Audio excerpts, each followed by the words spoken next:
we'll just start. I saw you on Podmatch, Mhm. and it's been an interesting little exchange of, of the intersection of your world and my world. And I think you had me at codependency. You Yeah. use that as part of your training because I use it as part of my training in corporate America. But of course, I don't call it that. It's just Yeah. like racial equity. I don't call it that. I call it Right. respect for people. And and that part about codependency is so ingrained in women's lives and culture across the board. I would love to hear more about your take on that. So tell us a little bit about you, and then let's make that the first topic and see where it goes. How's that? Okay. Yeah. It sounds lovely. And a little bit about me is I grew up in a completely codependent household. I like to think that a lot of the United States is a codependent nation. Like we really model it in our systems, in our movies, in our books, in our, be nice to grandma or she'll be sad type language, all of it. Yeah. And so I grew up in a very codependent household without boundaries, where it really was the message that if dad was mad, it was my fault. If mom was sad, it was my fault, and you better watch out. And a lot of really training me to walk on eggshells and be careful. Like my behavior made someone else feel a certain way, and had also coupled with that, what I think happens with a lot of women, which is what you're speaking to, is that sort of my role here is to serve others. And in the sense of a kid, it's like to make sure that I'm doing what the parental models want me to do, and keeping the parents, like basically if I was doing what they wanted me to do, then everything was fine and I got approval. Versus if, I was a child and acted how children act, then that approval would be removed. And I had an interesting childhood, to say the least. It was so that in itself really launched me, I think, more than most people into, so that's sort of, the formative years, like 0 to 18, launched me into a first marriage that I went into completely codependently, also thinking that I was responsible for my husband's happiness and I needed to look a certain way to make everyone happy with me.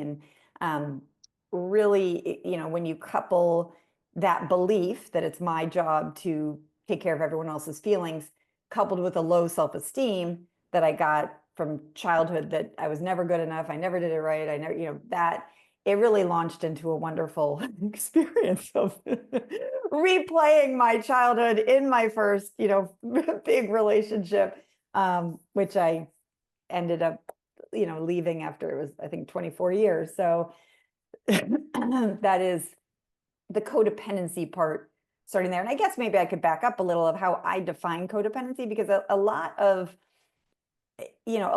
people, of your listeners, a lot of your listeners, a lot of people in the world consider themselves like kind-hearted, nice people. Empathetic is a word that comes up a lot. And I think we get confused, or I don't think we do get confused between empathy and codependency. And empathy is feeling sorry for what someone is going through, feeling reasonable, feeling human emotions for what's happening for them. Like, oh, it is hard to see someone, I'm sorry that so-and-so is sad or mad or angry or disappointed. Codependency is taking responsibility for that. Codependency, and it feels different in your body.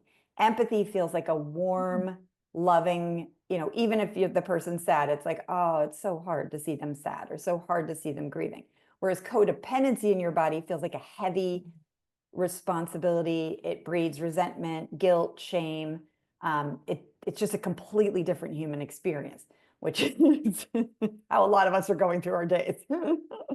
So that is a perfect segue, because our audience are white women in the US over 40 who are inclined to advance racial equity in our lifetime, but they're so afraid of doing it wrong, or they're so afraid of offending someone. But more than that, they deal with this unearned guilt or this shame feeling that really gets triggered when when they do make a mistake in their Mm, communication and mhm, somebody, particularly a person of color, calls them out, then they yeah. get all defensive or white woman tears or all the things and the miscommunications that happen Mm, and the hurt feelings and the fact that in this color skin I can mhm, retreat into my white bubble mhm, at will and my black and brown sisters cannot. mhm. And so how do I know in the corporate environment what that looks like, but specifically with this work, how do we move the needle for white women beyond codependency and into empathy and action Mhm. versus codependency, hurt feelings, and I'm going to take my marbles and go back to my suburb? Yeah, it's really important because it is the difference there is we will if we can manage it without slipping into codependency, you keep your energy to keep the work moving forward in Yes. terms of addressing racism and the other side is that we go internal and we're just spinning all our energy in feeling shame and guilt and that's not getting us anywhere and that's where I see a lot of burnout with people who are more on the activist side that this really it's a difference like you read a news story and you feel empathy and you can process through that reasonable feeling human emotion and then get into action versus you read the news story and it's like it goes in the opposite like you feel it but it like takes over your day it's like it's happening to you we spiral out we get into a lot of the shoulds this shouldn't be happening this shouldn't be and then we just become completely ineffective so it really is almost like an energy audit or a protective learning the difference between this is that ability to keep our energy so that you can keep doing what you want to do because shame and guilt and all of that it's they aren't like forward moving emotions like that usually doesn't elicit action moving forward that we can sustain anyhow so I guess I just want to speak to that because it's important to look at the burnout the the part of shame and guilt so shame and guilt are both emotions that we feel and our feelings come from thoughts that we're thinking they don't come from the circumstance so the circumstance like things happen we say words that we think are not racist that we in our white privilege we think this is a normal thing to say and then we get feedback so someone says like actually that was really uncool or whatever they say they get us and so they give us feedback so that's the feedback that's the facts that's like that's like if a movie camera is watching what's happening it's like this person said words what we make of those words is what we're going to feel so this person said words and if we make it mean that like a lot of what comes from our past, like that we're bad, we're awful. Oh my gosh, like how could you do this? What a racist person you are. Like, if we go down that shame spiral, that's going Mhm. to lead us into the part that you're talking about that is sort of that ineffective action versus if we take in the feedback and we can stand more in that it's like an observer role, oh, okay, so they're saying this is interesting, like what here is for real, and look at my brain trying to make it so like I'm a bad person. I didn't even know this was going on, but like let's just stop that train before it leaves the station. And let's look at like, wow, it's hard to get this feedback. I'm really concerned. I don't want to be racist. It feels very uncomfortable to me. I'm going to take some deep breaths. And then, since I'm not descending into shame and guilt, we're more in this maybe disappointment or regret feeling where we can then be like, yeah, this is rough. This is not where I want to be. Okay, now what do I want to do? Right, right. And so what do you do in your world, in your life that that brings you to bringing that into systems thinking, your Hmm. codependent childhood? How did that turn into a product of Oh, I mean, my codependent child, how it, you mean personally, or how do I do it as a coach with my clients? both? Both. Okay. So personally, for me, it really was a wake up call of one of my best friends dying. And I was sort of caught in the program that that I grew up in, and that, you know, the culture was having me did it like a good woman does this, and this is this is what we do. And sort of like you know, I think of it like I was on this treadmill of life, like someone else had set the treadmill and I was just on it, like marching along like a dutiful little like patriarchal like white woman, you know, and just like doing my job. I got the kids, I got the house, we even had a dog, you know. And it's like boom. And what I would do is every week get together with a group of my friends and their kids and have a little play group. And it really was like a rinse and repeat. Like we'd get together, we'd complain about, you know, our husbands, our roles, the unfair, you know, division of labor in the houses, the systems, and, you know, that sort of stuff. And then we were all like, okay, see you next week. And we would just like go out, do the same thing, come back, rinse it, you know. And it was like, and then my friend, we were really living parallel lives, got diagnosed with stage 4 colon cancer. And over a period of 3 years, you know, I was one of her primary caretakers. She died. And one of the last things she said to me on her deathbed was, she said, "Don't die before you've lived, Susie." And I was like, you know, and so we had to talk about that, about how just like stop. Like, I mean, when she found it, she got her diagnosis, she's going through chemo, radiation, and like all the crazy, she tried every crazy procedure. She got a divorce from her husband. She like set boundaries with her biological, like she was like, okay, I'm going out strong. Um, and so that really was a catapult for me to be like, wake up. Like it really was, I call it my midlife awakening. I was not quite midlife. I was sort of in my mid to late 30s. But I really was like, wait a minute. And that is where I really realized that even on the outside, my life might look nice. Like, you know, I've got the inside, it did not feel good. And whose responsibility was that except for mine?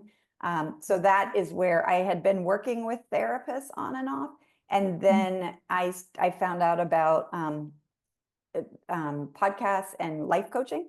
And I had one meeting with a life coach, which actually was like a free session. And that session in itself like got me out of this just sitting in my, you know, filthy thoughts of like, woe is me, can you believe this happened to me type thinking, into a more empowered action taking role. So it was sort of two things, like three things. My friend dying was the catalyst. And then two, the meeting with the coach versus the therapist, where it was like, okay, so that happened. And now what are you going to do about it?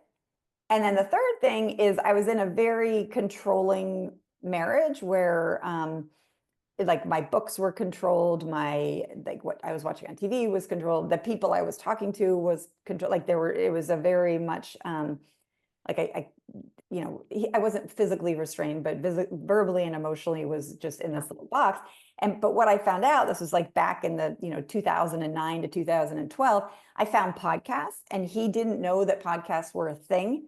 And so I was able to start to listen to other people having, you know, getting out of my little bubble and starting to listen. And so that was the third thing that got me professionally to decide. I was like, okay, I want to become a coach. And three, if I ever get out of this mess of a marriage and have a penny to rub together, I am starting a podcast for free to give people resources to help them, because that saved my life. So those three pieces personally catapulted me to really look at my codependency, see where I was playing the victim in my life, not taking responsibility for myself, coupled with my coach.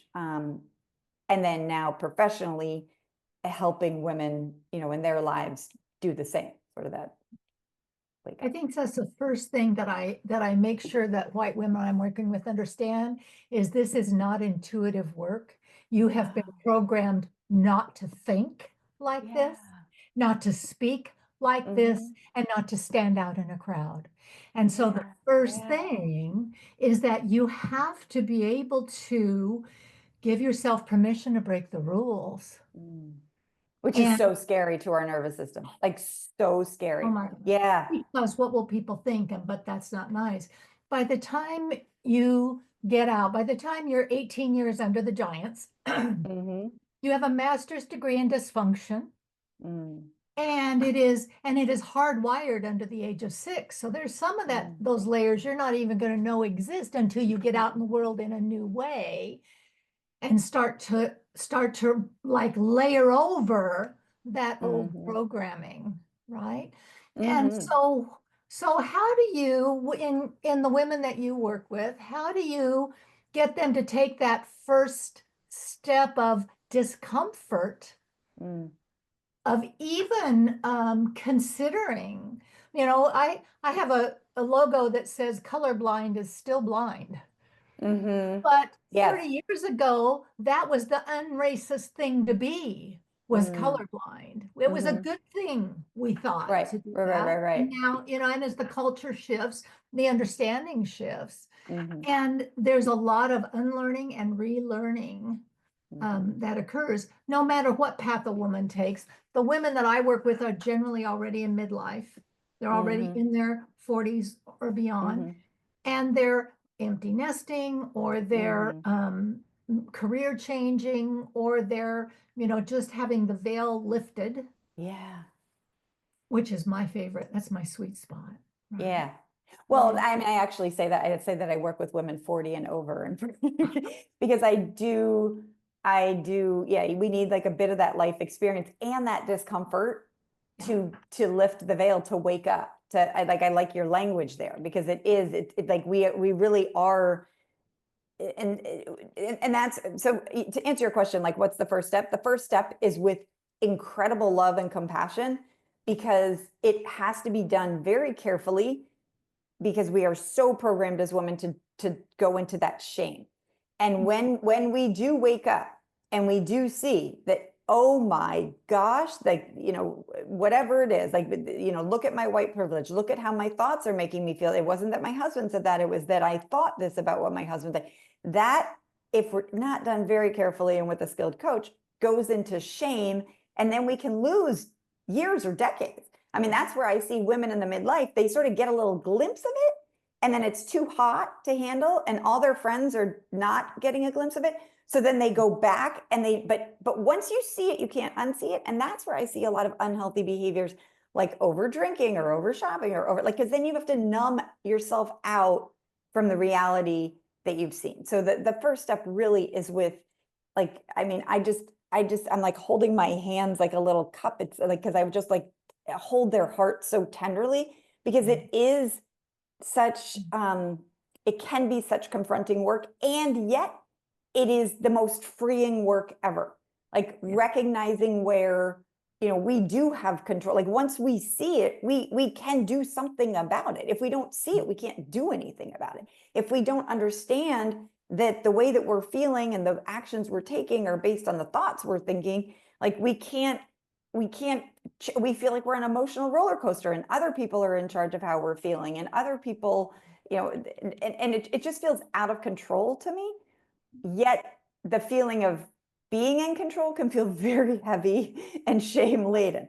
So that's where it just has to be. It's like almost like tiptoeing in first with, because so I'm not the kind of coach that had, like, so some coaches are like, we have a 6-week practice, and that works for some people, like but for me it's much more like an individual, like, how deep is that programming, how deep is that shame, because my shame is so deep, and that us as women thinking like we can say something bad, quote Right. unquote, like bad, but that doesn't make us bad. Yeah. Like our ignorance, we can be ignorant Mhm. about certain things, but that doesn't make us ignorant if we're working with you and we're listening to your podcast and we're doing, like, okay, like everyone's ignorant until they start to learn, and then ignorance starts to fade away. And practice. But the Yeah. second thing that I think, and what I do with their hearts, is to say, it's not your fault. You Hmm. didn't you didn't do this on purpose. And you cannot heal. The shame didn't happen in a silo alone. It happened in Right. community, and it heals in community. Yes, I love And that. you can't do this work alone. You can't Hmm. be I'm going to get it perfect before I put it out there and let people see me. The Hmm. only way to grow is to be seen in your imperfection, which flies in the face of all of the cultural and business programming that I had Mm-hmm. as a woman. Never let Mm-hmm. him see you sweat, never let him see you cry, big padded shoulders, all the suits and Mm-hmm. the this, all the things. Um, Mm-hmm. I love That's retirement Yeah, because well, that's also childhood, because the childhood, like, and that's what's important. Like, it's, you said earlier that it's not intuitive, it's not standard. We have to break the rules, and I said, how uncomfortable that feels for us. And we sort of just tapped on that. We're like, yeah, because we don't want other people to agree with us. What people have to understand is it goes deeper than that. That when we are babies, we have a primal need to be accepted into the family unit, because we're like the most helpless species when we're born. If we're not accepted, we will die. We will perish. You cannot leave a newborn baby on the floor of a forest, and they need community to live. So they need that acceptance. So when we are young, if you take our human needs and you mix our two human needs that are constantly at fight with each other, the need to be ourselves and authentic and integrity, and the need to be accepted. When we are yes, children, the need to accept will always out trump the other one. And I'm sorry to use that word, trump, but it will always outweigh the other one. And so as a kid, we will always sacrifice ourselves and our self-knowing and ourselves to be a Mhm. part of the family unit. And then that is a hard habit to break. That is something, that, because you were just speaking to like 18 and younger, what we graduate with, that sort of, and it's this belief that we need to fit into the unit. And so then we go into our young adulthood in our 40s, and we're like, we have this programming that feels very uncomfortable to us, that we're like, we have to fit into the unit. And what you're speaking to is that this, when we start to wake up and we start to, this, your podcast drops into their feed somehow, and it's like, oh, this is interesting. And we start to open to that thinking, and thinking that we want to put the shoulder pads away, we want to break through some of this. We're going to have that same trigger, because our brain, if anyone's seen a picture of the brain, we have those deep grooves. So deep in those grooves is this need to belong. And yet, when we notice that the system we've been belonging to is not the one we feel in integrity with anymore, then one of the fastest ways to break out of that system is through community, is to see, like, you're getting out of this old community, but it's like, oh, hold on, wait a minute, like Kim and Kim's group and Kim's, like, okay, actually, like, I'm not the only weird unicorn out here with these thoughts. And that can soothe our nervous system to make it a little faster. People can do it alone. People have. I mean, there are like amazing women out there all the time doing work where they don't have that community to support them, and they just get out, and it's almost like their inner shell like breaks out and they can't be contained. And yet the community will help soothe the nervous system, make it faster, and I think more effective. More brains working on something, the better. Like, the more solutions we have and ideas.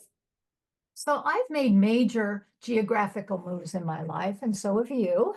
Mhm. Um, and one of the things I always do when I know one's coming is I subscribe to the newspaper of the town I'm moving into. And I look Mm, at the crime rates of which areas of town. So I move there mentally before I mm, ever pack a box or get the truck or make that 2,000, 4,000 mile drive. mm, And that's what I like people to think about doing with their community, because otherwise they cut off their family of origin or those people before they have other community established. And the mm, no man's land of loneliness and fear can overwhelm them back into the comfort zone. The panic point hits, mhm, go back in the comfort zone instead of making that leap of faith mhm. successfully. Yeah, I agree. And if anyone knows my story, I made the leap of faith without community. Like, I really had, my biological family sided with my ex, supported his divorce lawyer. Like, I really, my How sister did said they? they'd go to court to to testify against me. Like, it really was like my inner, I call her my inner warrior, was just like, Yes. oh, like I just drew a line, and I was like, I can't go back. And I guess the only thing I want to push back on that is that the community at first can be one person. It could be a coach that you hire. it could be, like even a podcast of someone I've never met before, but hearing someone say that, what your dad is saying, that like that's not accurate. So for sure, and I guess that's what I was speaking to when I said it goes faster with the community, like because the more, like if they're listening to you on a podcast, great. If they get into a group with you and like-minded people, and then it's like, oh my gosh, it's much easier to believe for our nervous system. And yet if someone's out there and they want to make a change and they're in a very, crazy environment where everyone is believing it, like there are so many options right now to get that community before it happens. Yes. And I like what you're saying also, because yes, I moved from the East Coast of the United States to the East Coast of Australia, not knowing a single person over here, except for my husband, but not knowing a single female friend or whatever. And so, it's been 2 years and I have been trying to make community. I actually have a new friend date later for lunch today with a woman. And I guess how I like to address this is I like to act as if, like, what will that community be like? What would it feel like to be in a community of people who are supportive and think like me and are pushing their boundaries like me and all of that, maybe in the interim before we can find that community. Yet, because if we're thinking like that, then we're going to find them because they're out there. Like those people are out, they might be hiding in their little silo too. And it's like, hey, like, let's, and then maybe we put up a Facebook post and anyone want to work on their racism, and we're like, and then we find them because we're thinking and we're looking and we know that community is so helpful and supportive for us. Right. Yeah. Yeah. Mm. Good. So you sound to me like you've done a fair amount of work. You're well versed in our audience and the racism. And you were talking in our little dialogue beforehand about what you'd like to learn more, you'd like to do more. What do you think? What do you think is missing? Because I think I have hidden. I think it's, how would I say this? I don't want to be racist, but I know I have hidden racism in me, just how I was raised. How could I not? I was raised outside of Boston. We had no people of color in my school, except we had a program. It was called the METGO program, where they bussed people in from Boston, inner city Boston, into our little whitewashed community. And so but then they like bust them out again. I mean, so that was my like childhood. I then did move to DC, but still it's a very white area. And it really wasn't until I never I had so many other things going on in my life and I had white privilege. So I never looked at my, internal racism until probably the 2000s. Like maybe I had my first son in 1999, and I think that got me to start to look at, I had some friends, what, that's not entirely accurate. In college, I went on a semester abroad and one of my best friends was Black, and we were on a ship. It's called Semester at Sea. It was awesome. And you go to like 11 different countries. Like the ship goes around the world and you go to all these different, and one of the countries we went to was South Africa when apartheid was still going on. And so me and my friend couldn't go into the same restaurant. We couldn't drink from the same water fountain. So that might have, I think I was open-minded, but ignorant. And so then I've been reading books, but it's something I think I'm your perfect client or avatar because I'm, 53 and I've, sort of gotten my ducks in a row, as you say. And I'm just like, yeah. And I don't want this stuff back there. Like, it's like, I want like people to open my brain and be like, okay, this is something you can work on. I've had some growth. Maybe I'm not at a kindergarten level, but I would say I'm not much past a 5th grade level. So when we talk about racism is the systems and the policies and the organizations that treat people differently. In America, and maybe in other areas, but white is the standard. Blonde hair, straight hair, all the things. It is the standard. In in corporate America, white language is the standard. I interview podcasters who talk about code switching. This is the way they are at home, but around white people, it's King's English, so that you are not perceived as illiterate, or you're not perceived as, one of those. And that's why the word articulate is so, articulate is so triggering. And I had no idea. I love being articulate. But the first time I said that, it was not taken well, because that's as if to say, for a Black woman. You're very articulate Oh, for a that's Black so woman. Oh, interesting. you Yeah. sound white. That's what articulate means. Yeah. So those are the things you It's like, don't oh, you're know. almost good enough, right? You don't know till it's out Ah, your mouth in real life, and then you have your learning moment, right? And so give me a moment. This is where we edit out, because I just lost my train of thought. That's so But I good. wanted to come back to that. I know. Yeah. So I was talking to you about, it's gone. Racism, systems, policies. Racism. Oh, racism. Uh, Yes. Thank you. And so the question, the first question that white women I work with have to grapple with is, what has racism cost you? You personally, what has racism cost you? Because until you feel in your heart and your bones that it costs you dearly, just like it does Black and brown people in different ways, but it costs you something. That's the only way you're going to have the heart to invest your time, energy, attention, and resources into a fight that is not a quick fix.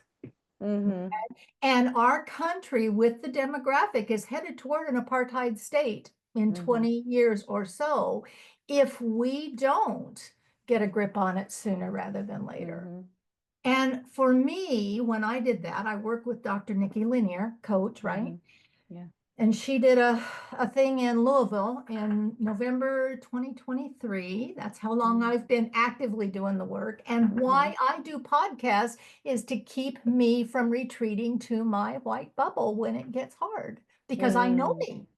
And Yeah. it is that that keeps me, but it has become such a growth avenue for me. The people I interview, like you, are amazing, and I learn so much. But for me, racism cost me security, because I was raised to believe that, that people of color were dangerous, and we weren't to associate because bad things Wow. could happen. And I always, because I was an obese child and I was always the outcast, so I was always drawn to marginalized people and their plights. I was the one standing up for anybody with a learning disability or whatever it was, because I identified that way. And when I realized, and every time I would make a Black friend or sneak over to that part of town, because we were segregated, whites were on one side and Blacks were on the other side, and I'd sneak over there because they were so nice to me at the store. They, just were wonderful people, and I was 4 years old, and I would sneak away and Wow. get my butt blistered when I got home or going there, Wow. right? Yeah.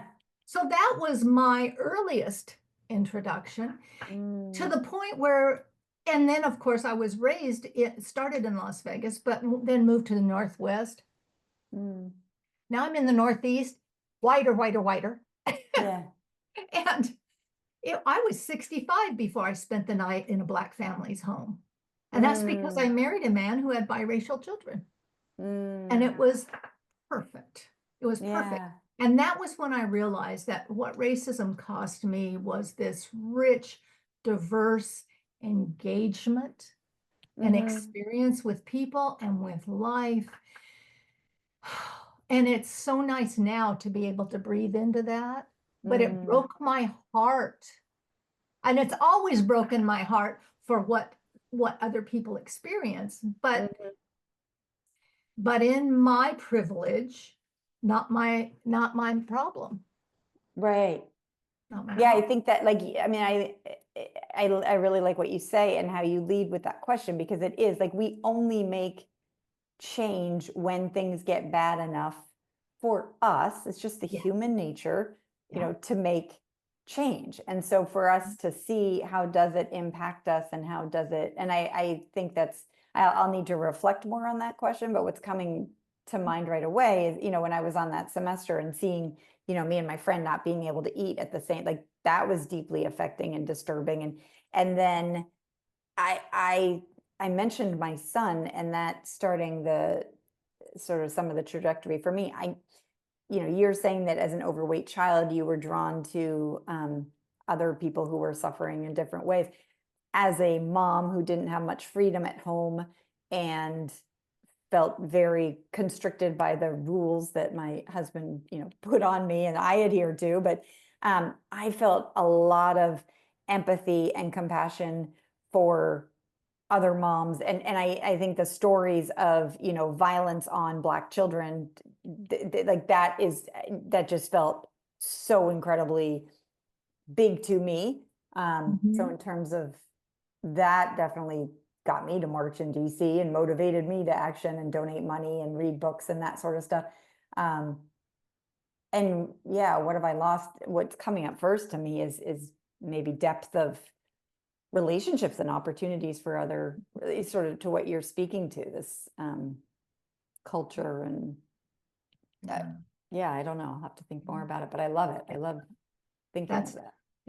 that is the big question. After that, Mhm. then we start layering on education about systemic racism and how the laws were designed in the United States and how Black soldiers, you know, for the during this, and this was one. So I was married to a Vietnam vet for 22 years, the father of my children. And Mm, all of my children, generational wealth, we weren't wealthy to mhm, extend that, but because he was a disabled veteran from Vietnam, they got educational benefits as children mm. until they were 26 years old. And each one of them was able to get further education because of the GI Bill Oh, wow, and the yeah. extension, the veteran benefits. It wasn't until a year and a half ago that I learned that when that was designed, it only applied to white soldiers, not to Black families. Wow. See, that was what happened to me. Come It was like, on. how did I not know that? Yeah, how? I mean, that's And part of the waking up. It's like, what? yeah, Social Security, when Social Security was created, they they purposefully, and it was during Jim Crow era, they purposely pulled out exemptions for farm and domestic help, which was 73% of Black workers Wow. who did not qualify then for Social Security benefits because they were excluded. By the letter of the law, it looked Mm, like a great idea. It benefited our white families and generations mm, tremendously. And so now you look 2, 3 generations down the road and you're like, well, we all have the same opportunity. We mm. are not Yeah, all no, we standing on the don't. same ground, We are you not. know? Yeah. Yeah, yeah. Mm, So those are some of the things, just a few of the things mm. that got my attention. And then George Floyd. When Yes. George Floyd happened, it it shook me to my core because my mother's Yeah. heart, and seeing it in video in real time, Mm, horrific. it's still goosebump. It's It horrific. does, yeah. Hmm. And I was married. That man I was married to became a police officer in Las Vegas.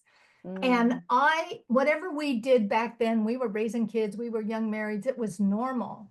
hmm. Well, his normal routine was to go over to the Black side of town on his shift and raise hell, right? Mm, Because he was big and he was authority and he was police and he could, and it made his heart mm, happy to do that. mm. Speak of racism. Yeah. And it was like I never even gave it a thought until after George Floyd, because Mm, I thought several things. I thought most police were good. There were just a couple bad apples.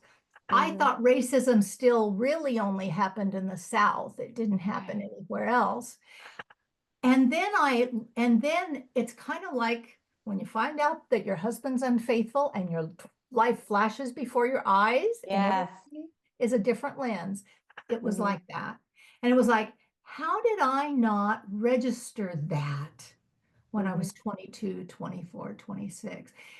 Because you're so busy living out the programming until your mid 30s, usually. Mhm. And it Yeah. takes, for me, it took perimenopause Mhm. to start to lift that. You know how women have their period and they go, oh, it's PMS. Well, Mhm. perimenopause and menopause is that veil lifts and Mhm. stays lifted. Yeah. Different worldview. Well, yeah, and I mean, speaking of the female like cycle of life, I heard something once where it was like, when you first get your period, when you're like 12 to 15 or whatever, you meet your power. And then when you're menstruating between age like 12 and, 50, whatever, you practice your power. And then in menopause and beyond, you step into your power. I love that. It's Yeah. So it's like that, yeah, that like midlife awakening, unveiling, taking the sunglasses off, like seeing things clearly. Um, and to your point, that we're just sort of like little robotic, like go along with life, like do what we've been programmed to do and go, go, go until something disrupts us, whether for me it was my friend's death or, like George Floyd was massive. One of my sons was a runner. Like it's so many things that like once it can relate to us and then, like with your kids and getting their education is just like, what? Wait a minute. Like literally like we're woken up from a dream. And that's what I think a lot of midlife is of this, Mhm. like, wait, okay, and now what? And that's where I think, sort of coming back in a circle to what we started talking with is when you get to that now what stage to to try so hard to stay out of shame. Because as you said before, it's not your fault. Though I think it might be Maya Angelou who said, it's not your fault, but now it's your responsibility. Like once you know better, then you do better. Like if we don't know, like it doesn't do any of us any good to sit and stew in shame and guilt and oh, I should have done this. It's like we didn't do that. Stop arguing with the past. We had the exact past we were meant to have to become where we are now. And we can have regret. Well, let the regret fuel us forward with more to take action faster, to find the community, to binge listen to all your podcast episodes, all of that, read the books. Have you written a book? No. No. Okay. Just got it. So tell us where we will find you out in the universe. Yeah, I mean, I would love listeners to head over to the Love Your Life show, which is my podcast. Okay. I've been doing it for years now. I really try each week to get on there. It releases on Wednesdays. Each week to give actionable, supportive tips to help people live lives that they love. And there's a podcast roadmap, which is a good place to start, which is you can put that link in the show notes. It's just my website, which is smbwell.com/roadmap. I also run a membership so people can come on and get live coaching with, again, it's women over 40, where we work on things like parenting our empty nest children, like our young adult kids. We work with codependency is really like my zone of genius is helping women to stop feeling so responsible for everyone else and everyone else's feelings, everyone else's decisions, like that heaviness of like, son is upset and I need to fix it, or husband forgot mom's birthday and it's my fault somehow. Like that's where so much of my zone of genius comes from. And so I do one-on-one coaching, but I created the Love Your Life School as a way where, they can come in and we can get live coaching. We can just, tap in, tap out. It's like, and that community of people who are really trying to break these patterns. Beautiful. My zone of genius is taking them into finding their voice and then taking it into action. And in this stage of my life, for the good of all. I had a place once called the grandmother effect, because in Africa, I got in touch with a woman there who had grandmothers were the ones who were doing the psychological work, mental health work in their villages. And country or that part of the country, the grandmothers were revered. In our country, grandmothers are replaceable, are Yeah, we're changing that not important. Yeah. because we're in our power now. That's part of the Right. patriarchy. That's one of the Yeah. scariest things ever is women who are in their power and who are not walking around all people pleasing and who are speaking up in a non-aggressive way, getting Yeah. things done, taking action. That's what we're seeing right now is a deep Yeah. fear of the empowered woman. Yes, So, yes. And all of the things trying to put us back a few hundred yeah. years. Yeah. Yes. Yeah. I'm just going to ask, and I may edit this out, because before we did this podcast, I thought, well, we'll just see how the energy goes. But when I saw your work and I went and saw that, and I know what I do, and I thought, I wonder if you would ever consider collaborating, Yeah, or if I you've don't ever even know what that means. considered it. What is it? So, well, I don't really know either because Right. I'm getting new at this too. But it's like, Yeah. if you bring two powerful women together to Mm-hmm. do something that is a merged event or a merged something, it just seems, I know that magic happens when women gather. Yeah. It Yes. is a powerful Yeah. thing. It is a powerful Mm-hmm. thing. And so I don't know what it means, any of it, but I just wanted to Well, throw it it out came to there you to for a say, reason, and this me too. opportunity to sort of reinvestigate my, hidden racism has come so absolutely, I am like, let's just Consider. keep brainstorming on that, Yeah, let's do. thinking about So how I that had a could. podcast guest a month ago, and she's a historian here in New England, and Mm. hers is the hidden history of New England. It turns out that New Hampshire, the state where I live, erased 100 years of history that included any slave owners or slave ships Oh, or isn't that convenient? yeah, isn't that convenient? And she's a historian and had to dig, dig, dig to even find that they had hidden the history. And so Wow. she's written 2 books now, and she was my guest. And the thread that ran through there was how women, abolitionists, Hmm. shaped the Underground Railroad it ran through Boston and up Mm. through New Hampshire to Canada, um, post-Civil War. Yeah, Mm. it was pretty Yeah, fascinating. no, women And have I done think when I think about codependency, I think we're as sick as our secrets. And it. Mm-hmm. I just felt like, and I still feel like Mm. our podcast this is season 2 for us, so we're in the 1%. And Yay. it's resilience redefined. I started Mm. out reclaiming joy in DEI because so many women were burning out, women, Mm-hmm. Yeah, particularly in this spinning. age group, and it's exhausting and it's an uphill battle. Now it's all being reworked and renamed and everything, which is fine. Mm. It's all good. But um,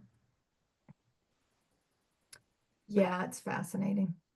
So Yeah. culture and communications I have done for over 30 years before I even knew DEI was a thing. Wow. And now That's your background in corporate?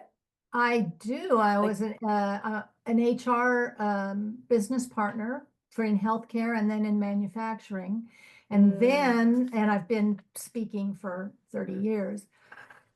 But uh, but I just got called up to go do a corporate gig. I've been retired for 6 years. I retired early and yeah. just doing the grandbaby thing. And I got called up to go to a facility in Georgia in the South, highly diverse, to see if I could move them to best places to work, like I did a facility in Spokane, Washington. And I took it with great trepidation because it was the first time I was putting my newfound racial equity knowledge face Mm, to face. And it taught me that I'm not afraid anymore. I'm not afraid anymore, and they're not afraid of me anymore. oh, And the extra depth that it has brought to the work that I've done for 30 years mm. is enormous. The real shift in Yeah, perspective. well, when you don't have the fear and you Yes. don't have secrets, because shame loves secrets, Yeah. and when we feel shame, we go to hide and we feel that fear. But we don't have that fear. Yeah, resilience redefined. I mean, heck, yes, yes. That's where it happens. So Yeah, I at the love end it. of every podcast, I ask my guests for resilience. Do you have any words of wisdom for our audience of white women over 40 about resilience? Resilience would be, for me, focus on the gain, not the gap. Focus on what you've been doing well, not how much further you have to go. Focus on, because when we're focusing on, like the 1% better that we did than last year or yesterday, or we're going to feel more energized to keep moving forward. So focusing on really like the gain, not the gap, is what I would say. Keeping it resilient. You've got it. Right. So. Wonderful. Thank you so much for your time. It has been a real pleasure to have It you. really has been a